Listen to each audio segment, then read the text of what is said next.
This channel does not promote any violent, harmful, or illegal activities. All content provided by this channel is meant for an educational purpose only. নমস্কার, TV9 Bangla আপনাদের স্বাগত। In fact আজকে এই মুহূর্তে রাজ্যের বিভিন্ন প্রান্ত থেকে অসংখ্য প্রশ্ন যেগুলো জমাট বেঁধে রয়েছে এবং তার উত্তর দুটোই আজকে TV9 বাংলা স্টুডিওয়। আজকে আমরা এখানে আমাদের সঙ্গে পেয়ে গেছি আমাদের শিক্ষামন্ত্রী ব্রাত্য বসুকে। ব্রাত্যদা, আপনাকে স্বাগত আমাদের সঙ্গে। এদের চাকরি ফিরে পাওয়ার কোনো রাস্তার হদিশ কি আজকে বৈঠকে আপনারা দিলেন? আমি হদিশ তো মহামান্য আদালতের উপর নির্ভর করছে, তাহলে সেটার আমাদের ওদের জন্য যা যা করণীয় করার সেই হদিশ যাতে ওরা পায় তার আমরা সেটাকে আমি পুনর্নিশ্চিত আমরা করলাম। আমি আমার বোর্ড, আমার বিভাগীয় সচিব, এসএসসি চেয়ারম্যান, আমরা সবাই মিলেই করেছি। কদিনের মধ্যে এটা একটা মানে সুনিশ্চিত একটা জায়গায় পৌঁছতে পারে বলে আপনার ধারণা? রিভিউ পিটিশন আমরা খুব দ্রুত যাব, ওদের সঙ্গে কথা বলেই যাব। ওরাও রিভিউ পিটিশনে মূলত কি কি বিষয়ে রিভিউয়ের জন্য আপনারা জোরালো একটা আবেদন করবেন? আমরা মূল দাবি আমাদের অবশ্যই যারা আপনারাই মহামান্য আদালত আপনি আপনার ওখানে আছে যে এরা একদল টেন্টেড আর একদল সাপোজ টু বি টেন্টেড বা কীরকম আমার টার্মটা আমার মনে নেই। মানে মূল কথা হচ্ছে যে যাদের মানে খাতায় সমস্যা আছে, র্যাঙ্ক জাম্পিংয়ে সমস্যা আছে, ওএমআরে বিকৃতি আছে, আরেকদলের নেই। তো তার মানে কোথাও একটা ওই রায়ের মধ্যে দিয়ে প্রতিফলিত হচ্ছে যে একদল যোগ্য, একদলের অযোগ্য। মানে একদলকে যেমন বেতন ফেরাতে বলা হচ্ছে, একদলকে বলা হচ্ছে বেতন ফেরাতে হবে না।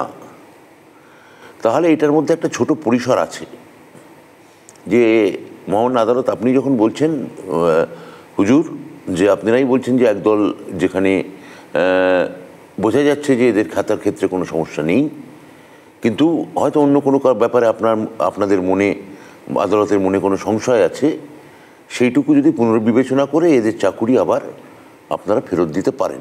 এইটা হচ্ছে আপনারা যে প্রশ্ন করলেন তার মোটের ওপর একটা এক ধরনের উত্তর। তো মূল বিষয় যেটা ব্রাত্য দাঁড়িয়েছে যে যোগ্য অযোগ্য তাদের সেগ্রিগেশনটা কিভাবে হবে, সম্ভব কি আদৌ? যোগ্য তো সেগ্রিগেশন আছে, আদালত বলছেন কি করে যে একদলের মাইনে ফেরত দিতে হবে, একদলের দিতে হবে না। তো আমাদের টেন্টেড আনটেন্টেড কথাগুলো তো আমাদের নয়। কিন্তু যাদের মাইনে ফেরত দিতে হবে না তাদের মধ্যে সবাই যোগ্য, তার মধ্যে অযোগ্য মিশে নেই, এটা কি আপনি নিশ্চিতভাবে মনে করেন? আমি বলতে পারি না, কেননা আমি সেই সময় এসএসসি কি কাদের দিয়েছিল, কোন সংস্থাকে দিয়েছিল, কিভাবে করেছিল, যেগুলো মানে আমি এগুলোর মধ্যে ঢুকিই না, আমি জানিও না। এখন যেহেতু এটা মুখ্যমন্ত্রী আমাকে অন্তত অফিসিয়ালি কোঅর্ডিনেট করার দায়িত্ব দিয়েছেন, তো আমি সেটা দেখব। আমি আমার পার্টির লোক এবং আমি মুখ্যমন্ত্রী যেটা বলেন আমি সেটা অন্তত আমার সরকারি স্তরে নিশ্চয়ই পালন করতে বাধ্য। আমি সেই জায়গা থেকে এক মিনিট একটা জেনে নিই যে সেই জায়গা থেকে এই যে যাদের সার্ভিস এখন ব্রেক হলো, আলটিমেটলি তাদের সার্ভিস ব্রেক থাকবে না কারোরই সার্ভিস ব্রেক হবে না? এগুলো দেখুন, এটা তো পুরোটাই নির্ভর করছে মানে রিভিউ পিটিশনে কি রায় হয় তার উপর। মানে রিভিউ পিটিশন যদি আদালত অ্যালাউ না করে তাহলে এদের চাকরি ফিরে পাওয়ার কোনো রাস্তা নেই? কোনো রাস্তাই নেই। এটা তো প্রথমে বুঝে নিতে হবে যে রিভিউ পিটিশন করছি মানে একটি নির্দিষ্ট মহামান্য সুপ্রিম কোর্টের রায়ের ভিত্তিতে তার কাছেই আমরা রিভিউ পিটিশন করছি। যে আপনি আপনার যাদের এই পুরো প্যানেল বাতিল হলো তাদের একটা বড় যোগ্য অংশের জন্য যদি আপনি অনুগ্রহ করে আপনি আপনার রায় পুনর্বিবেচনা করেন, তো চাকরি যদি চলে যায় সেটাও যদি খারিজ হয় তখন আর জানি না কি রাস্তা আছে, তখন সে তো পরের কথা পরে। মানে বিকল্প কিছু আপনারা ব্যবস্থা করবেন এরকম কিছু ভাবনা নেই? প্ল্যান এ, প্ল্যান বি বলেছেন, প্ল্যান সির কথা মুখ্যমন্ত্রী বলেছেন, কিন্তু সেটা তো অবস্থা বুঝে ব্যবস্থা। এখন তো আমার যে হাতে যে লাইফ লাইনটা আছে আমি তো তার পূর্ণ ব্যবহার করার চেষ্টা করব। মুখ্যমন্ত্রী যেটা খুব স্পেসিফিক্যালি সেদিন নেতাজি ইন্ডোরে বলেছেন যে 2 মাস ওয়েট করুন, 2 মাসের মধ্যে আমরা একটা সলিউশন বার করব। ওনার মধ্যে সেই কনফিডেন্সটা ছিল যে ওনার প্ল্যান এ বি সি কিছুটা একটা আছে। পরিষ্কার করে মুখ্যমন্ত্রী সে কথাটা বলেছেন এবং নিশ্চয়ই ওনার মধ্যে সেটা তো মুখ্যমন্ত্রী প্ল্যান। প্রথম কথা হচ্ছে সেটা বড়জোর কিছুদিন পরে মানে এটা আমরা নিজেরা কথা বলবো। মুখ্যমন্ত্রী প্ল্যান কি আমি আপনাকে বলতে পারি? আমার সেই ধৃষ্টতা আছে বলে আমি মনে করি না। তো মুখ্যমন্ত্রী যে কথাটা বলেছেন আমি সেই কথাটাতেই ওদের স্টিক করে থাকতে বলবো, যারা চাকরি খুইয়েছেন, যোগ্য যারা চাকরি খুইয়েছেন। ওরা কি ওই মিরার ইমেজ টিমেজ প্রকাশ করা নিয়ে কিছু বলেছে বোধহয়? তো সেটার কি দাঁড়ালো? সেটা যেটা দাঁড়ালো সেটা হচ্ছে যে আমাদের ওরা যোগ্য তালিকা যেটা সিবিআই থেকে প্রাপ্ত, সেটা এসএসসি চেয়ারম্যান জানালেন, সেটা ওদের কাছে আছে। উনি একটা আইনি পরামর্শ নেবেন। আমি ওনাকে বললাম আমার দিতে কোনো অসুবিধা নেই, মানে সার্ভার বলছি, ওয়েবসাইটে ডাউনলোড করতে। তো ওরা সেটা পরামর্শ নেবেন, তুলে দেবেন। তারপর মানে এটা কি ওই যে 5,500 যাদের আর কি ওই যাদের বিরুদ্ধে তদন্ত হবে বা যাদের টাকা ফেরত দিতে হবে তাদেরটা শুধু, না পুরো 26,000-এর পুরো ওই মাসে? সবার মিলে কথা বলেছেন ওরা, আমার তো তাই মনে হলো। হ্যাঁ, তাহলে 26,000 তুলে দিলে তাহলে তো ওখানে দুধ কা দুধ পানি কা পানি হয়ে যাবে। মানে সে কথাটা তো আমি আজকে বলেছি। আজকে বলেছি। তাহলে এটা তো একটা বিরাট বড় একটা পদক্ষেপ। মানে এইটার জন্য আমি আবার বলছি, যতক্ষণ না আইনিভাবে আমি এটা লিখিতভাবে না পাচ্ছি, এসএসসিকে বলেছি লিখিতভাবে যদি আপনি পান কোনো আইন সংস্থা বা কোনো বড় লয়ার, তিনি যদি কনসাল্ট করে আপনাকে বলেন, আমরা তুলে দেবো। কিন্তু এটা কোনো আমি আপাতভাবে আমি আইন কিছুই বুঝি না, কিন্তু আমার খোলা মানে সেন্স থেকে আমার যেটা মনে হচ্ছে যে এতে অসুবিধা হওয়ার কথা নয়। মানে যে জায়গাটায় সব থেকে বেশি অস্বস্তিতে আপনাদের পড়তে হয়েছে, যে যোগ্য অযোগ্য কেন বিচার করা সম্ভব হচ্ছে না। সম্ভব আপনার কি মনে হয়? 3বার এসএসসি এফিডেভিট দিয়েছে যে নিশ্চিত হতে পারছি না এইটা হচ্ছে যোগ্য, এইটা হচ্ছে অযোগ্য। এবার আপনি বলুন যে আপনার যদি কোনো, এটাও তো বলেছে যে বাকিদের মধ্যে যে যোগ্য অযোগ্য মিশে নেই, এই গ্যারান্টি দিতে পারছি না। এই জন্যই তো সবাইকে সব শুদ্ধ বাতিল করলো। যোগ্য অযোগ্য মিশে নেই কিনা সেটা এই কথাটা একমাত্র কথা নয়। এই কথাটা একমাত্র কথা নয়। ওদের ক্ষেত্রে, এসএসসির ক্ষেত্রে খুব স্পষ্ট বক্তব্য ছিল যে আমাদের কাছে এটা হার্ড ডিস্ক নেই, হার্ড ডিস্ক পাওয়া যাচ্ছে না। এই সিবিআই তা তদন্ত করে, তার ভিত্তিতে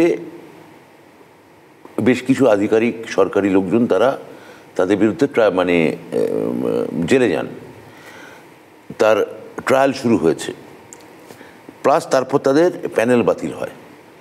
এখন বিরোধী দল বলছে যে সবাইকেই বাতিল করা উচিত, বিশেষত সিপিএম বলছে, সিপিএমের লয়ার বলছেন যে পুরো প্যানেলটাই বাতিল করা উচিত, যোগ্য অযোগ্য বলে কোনো শব্দই চিনি না। তো আমরা এখনও মনে করছি যে একটা লাইফলাইন আছে, এর মধ্যে সত্যি যোগ্যরা আছেন। এখন সেটা রিভিউ পিটিশনে যদি মহামান্য প্রধান বিচারপতি যদি উনি কোনো একটা গাইডলাইন আমাদের দেন, আমরা সেটা চেষ্টা করব। যে এমন একটা জায়গায় রাজনীতিকে নিয়ে যাচ্ছে, এমন একটা জায়গায় তাদের আন্দোলনকে নিয়ে যাচ্ছে যেটা আজকে পুলিশ কমিশনার মনোজ ভার্মা পর্যন্ত বলেছেন যে তালা দিচ্ছেন, তালা ভাঙছেন কেন, পুলিশকে আক্রমণ করছেন কেন, পুলিশ আহত হচ্ছে কেন। আমরা তো প্রত্যেকে, সরকার যেখানে সহযোগিতা করতে চাইছে, আলোচনায় বসছে, সহানুভূতির সঙ্গে ব্যাপারটা দেখছে, আপনাদের যাতে আবার পরিবারে বা আপনাদের জীবনে যাতে হাসি ফিরে আসে, এই অন্ধকার অংশটা যাতে খুব দ্রুত কেটে যায়, তার জন্য আমরা যেখানে সর্বাত্মক চেষ্টা চালাচ্ছি সবাই মিলে। একটা তো কোথাও ভরসা করতে হবে, সেখানে বিরোধী দলকে ভরসা করে সত্যি কোনো লাভ নেই। ওরা যদি এতদিনকার অভিজ্ঞতায় ওটা যদি এখনও না বুঝে থাকেন, তাহলে আমি কি বলবো। তাহলে আপনার কথাই ঠিক, ওর মধ্যে এখন এই যোগ্যদের মধ্যেও যে অযোগ্য মিশে নিয়ে কে বলছে। আজকে ধরুন আপনার সাথে যে কথা বলছে, যে একটাই প্রত্যেকের আবেদন বা দাবি হচ্ছে যে যাতে যোগ্যরা চাকরি ন্যায় বিচার পান, এবং মুখ্যমন্ত্রী খুব ক্যাটেগরিক্যালি বলেছেন যে সরকার এদের পাশে আছে। নিশ্চয়ই। কিন্তু কোথাও কোথাও একটা হয়তো ইঙ্গিত কেউ খুঁজে বেড়াচ্ছেন, একটা অন্ধকার দূরভিসন্ধি হতে পারে না, তারা অন্ধকারের মাধ্যমে তারা আলো খুঁজছেন ব্রাত্য বসু মুখ্যমন্ত্রীর মাধ্যমে। কিন্তু কোথাও কি এরকম কোনো ইঙ্গিত থেকে যাচ্ছে যে দুর্নীতি করে যারা চাকরি পেয়েছেন, যারা অযোগ্য, তাদের পাশেও সরকার ঠিক ইকুয়ালি? আমার একদম মনে হয় না সেটা, আমার এটা একদমই মনে হয় না। মুখ্যমন্ত্রী খুব পরিষ্কার করে সেদিন সেটা বলেছেন। মুখ্যমন্ত্রী যেটা বলেছেন, যেটা এই ভলেন্টিয়ারি যে কথা উনি জিজ্ঞেস করলেন, আপনার কথার মধ্যে উঠে এলো, বলেছেন যে তাদের ক্ষেত্রে আমরা রিভিউ পিটিশন অবধি ওয়েট করব, তাদের ক্ষেত্রে পরবর্তী ক্ষেত্রে অন্য কোনো ব্যবস্থা নেওয়া যায় কি না সেটা দেখব।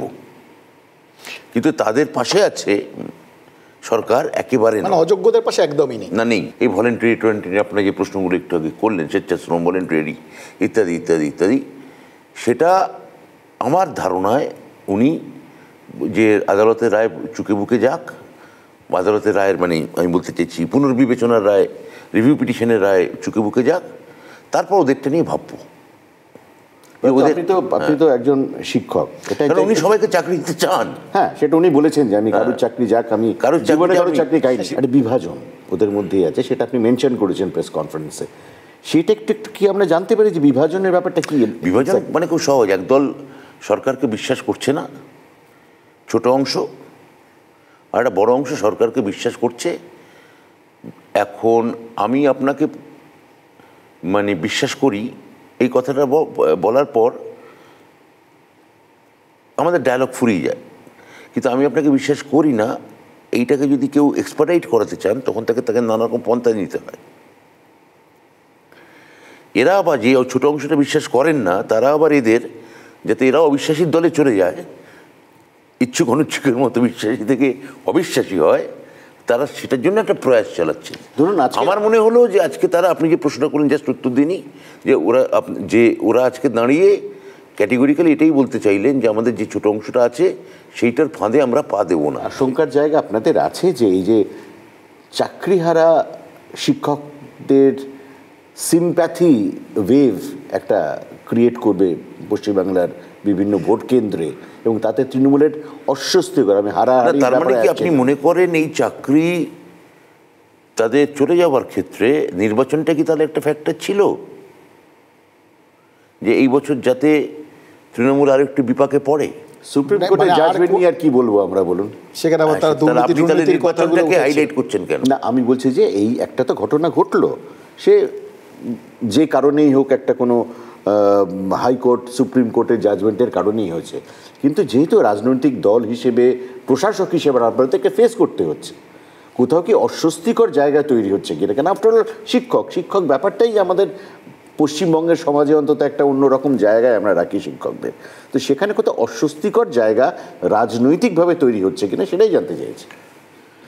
রাজনৈতিকভাবে অস্বস্তি তো এটা তখন থেকেই আছে যখন থেকে এটা আমাদের নিয়ে গ্রেপ্তারি, তদন্ত, হ্যাঁ, এই প্যানেল বাতিল, আমাদের সুপ্রিম কোর্টে যাওয়া, মানে একটা বড় সময়ের অংশ জুড়ে কিন্তু একটা বড় টানাপোড়েন চলেছে।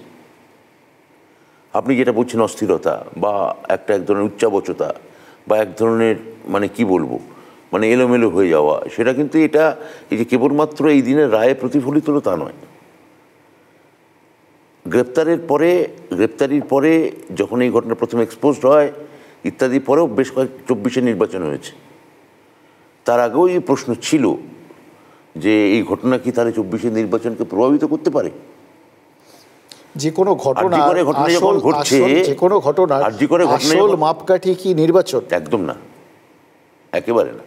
কিন্তু আর এই প্রশ্নটা গণমাধ্যম থেকে করা হয়েছিল যে আরজি করে ঘটনাটা যখন ঘটছে, স্কুল দুর্নীতি যে ঘটনাটাই ঘটছে, যেমন বলা হয়েছিল, এটা কি লোকসভাকে প্রভাবিত করতে পারে? আমরা বলেছিলাম না। ঠিক বলেছিলেন, পড়েনি, মেলেনি। আরজি করে ঘটনায় যখন ঘটছে তখন বলেছিল সামনে 6টা উপনির্বাচনের প্রভাব পড়তে পারে। 6 হয়ে গেছে, সুতরাং আরজি করে মিথ্যে। 2016 এবার আপনার তাহলে তৃতীয় প্রশ্নে আসি, তাহলে নির্বাচনে কি শেষ কথা? উত্তর হচ্ছে না। নির্বাচনে কি একমাত্র উত্তর? উত্তর হচ্ছে না। কিন্তু নির্বাচনে একটা উত্তর তো বটে। এর আগে যখন ওই আদালতের রায়ঠাই আর কি দুর্নীতির প্রসঙ্গগুলো এসেছিল, বিচারকদের কথা আপনি বলছিলেন, তখন আপনি বলছিলেন যে এটার মধ্যে, তখন আপনাকে বোধহয় কেউ প্রশ্ন করা হয়েছিল যে আগে অতীতে, যে এটার মধ্যে এই চাকরি চুরি ফুরি এই সমস্ত নিয়ে কোনো আপনি সিনেমা বানাবেন কিনা বা কিছু, আপনি বলছেন সিনেমাটিক এলিমেন্ট পেলে করবেন, এখনও কি যথেষ্ট পেলেন? এটা খুবই একটা মানে কাঁচা, কোনো থ্রিলার নেই এটার মধ্যে, খুবই একটা রগরগে একটা মানে মেলোড্রামা, কারণ এর মধ্যে নানা রকমের এলিমেন্ট আছে। এমন এর মধ্যে সিনেমার এলিমেন্ট, মানে আমি যে ধরনের সিনেমা বানাতে চাই তার এলিমেন্ট আমি অন্তত পাইনি। দেখুন, আমরা অনেক বিষয় নিয়ে ডাইনাবায় তো কথা বললাম, যেখান থেকে শুরু করেছিলাম, সত্যি অসংখ্য মানুষ এখনও টিভির সামনে বসে আছেন খুব ডেফিনিট একটা আপনার কাছ থেকে বক্তব্য শোনার। তাদের হয়তো কারুর স্ত্রী, কারুর বাচ্চা, সবাই মিলে বসে আছেন, পরপর 26,000 ফ্যামিলি। এটা একটা মারাত্মক একটা কিছু আপনার কাছ থেকে পজিটিভ শোনার জন্য বসে আছেন। আপনি কি বলেন? আমি আশাবাদী। আমি এখনো মনে করছি যারা যোগ্য এবং বঞ্চিত তাদের পাশে যথাযথ আইনি প্রতিরক্ষা দিতে, আইনি সহযোগিতা দিতে, এবং মুখ্যমন্ত্রী যে বার্তা তাদের দিয়েছেন সেই বার্তাকে আমি ক্যারি ফরওয়ার্ড করতে আমি আমার মনে হচ্ছে আমাদের পুরো দপ্তরটাই বা এসএসসি বা বোর্ড আমরা সবাই মিলে এটাই আমরা মানে আলো দেখতে পাবো আমার ধারণা। খুব বেশি বলতে চাই না, আমি খানিকটা বলতে পারেন মানে সোজা একটাই শব্দে যে অযোগ্যদের সরিয়ে যোগ্যদের তাদের যোগ্য সম্মানটা ফিরিয়ে দেওয়ার জন্য আমি আশাবাদী, খুবই আশাবাদী, তীব্রভাবে আশাবাদী। কিন্তু এটা তো বুঝতেই পারছেন যে এটা মহামান্য সুপ্রিম কোর্টের ব্যাপার। আমাদের মনে হয়, আমি যেটা ওনাদেরও আজকে বলেছি, যে ঠিক পথে এগোনোটাই এখন আমাদের ঠিক কাজ হবে। আগামী 2 সপ্তাহ আমাদের সেই ভরসাই থাকবে, খুব ইম্পর্টেন্ট, খুব ইম্পর্টেন্ট। সুতরাং আমরা ধরে নিচ্ছি যে আগামী 2 সপ্তাহ অত্যন্ত গুরুত্বপূর্ণ। আপনাকে অনেক ধন্যবাদ আমাদের সময় দেওয়ার জন্য। নমস্কার। আগামী 24 এপ্রিল রাজ্যে আসতে পারেন নরেন্দ্র মোদী। মেট্রো রেল সংক্রান্ত অনুষ্ঠানে যোগ দেওয়ার কথা রয়েছে তার। আমার সহকর্মী প্রদীপ্তর কাছে এই বিষয়ে কিছু তথ্য রয়েছে। প্রদীপ্ত, আগামী 24 এপ্রিল নরেন্দ্র মোদী রাজ্য সফরে টিকা সফরে আসার কথা রয়েছে এবং মেট্রো রেল সংক্রান্ত একটি অনুষ্ঠানে উপস্থিত থাকার কথা রয়েছে এবং সেটার রাজ্য সফর এবং তার পাশাপাশি ওই দিনই বিহারে পঞ্চায়েত রাজ দিবস অনুষ্ঠানেও তিনি যোগ দেবেন। তবে গোটা বিষয়টি যেহেতু প্রধানমন্ত্রীর ফলে গোটা বিষয়টি সম্পর্কেই এখনো চূড়ান্ত গোপনীয়তা বজায় রেখেছে মেট্রো রেল, তারা এই বিষয়ে কুলু পেটেছে।